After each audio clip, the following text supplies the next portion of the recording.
From the Bob Mills Weather Center, the Oklahoma weather expert, Travis Meyer.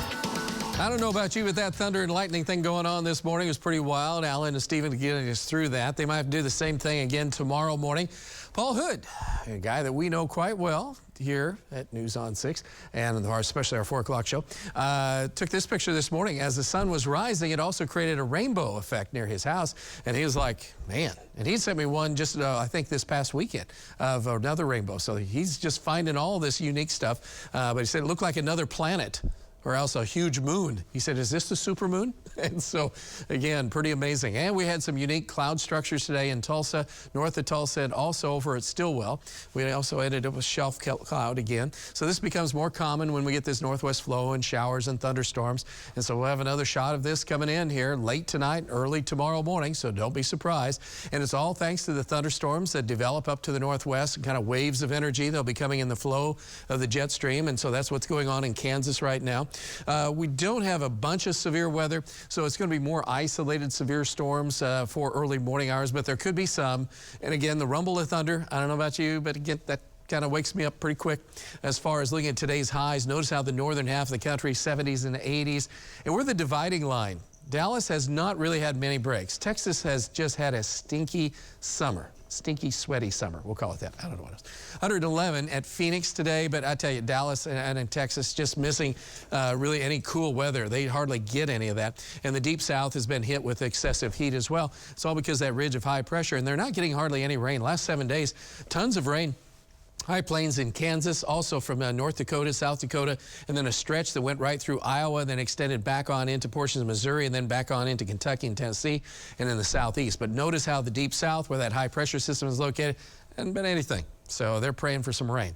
Around here over the last 7 days, again, the main highway has been from northwest to north central, and then across the Tulsa area, south side a little bit, and then extending through Muskogee, and then kind of dying out as it went off into Arkansas. If you're north and east, you haven't picked up as much, and just south and west on the very southwest fringe of our area, it's like, come on, give me some rain. It's been a long time. So it has been 3 weeks for a lot of folks that have picked up any rain.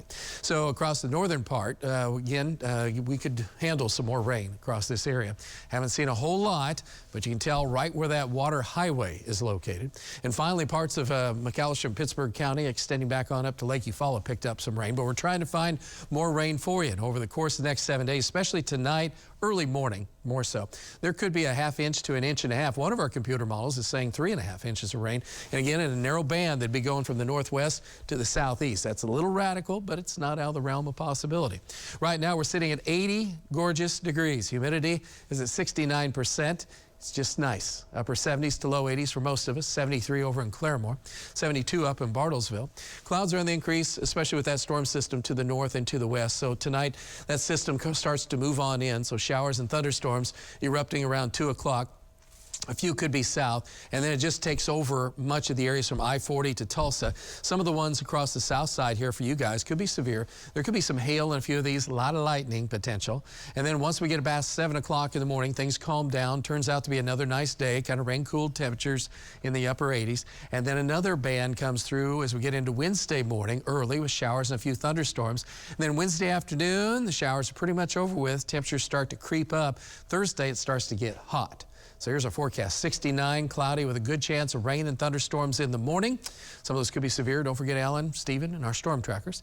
80 at noontime with storms ending, clearing out. By afternoon, we're in the upper 80s. Enjoy that because we don't have a whole lot more of that great weather.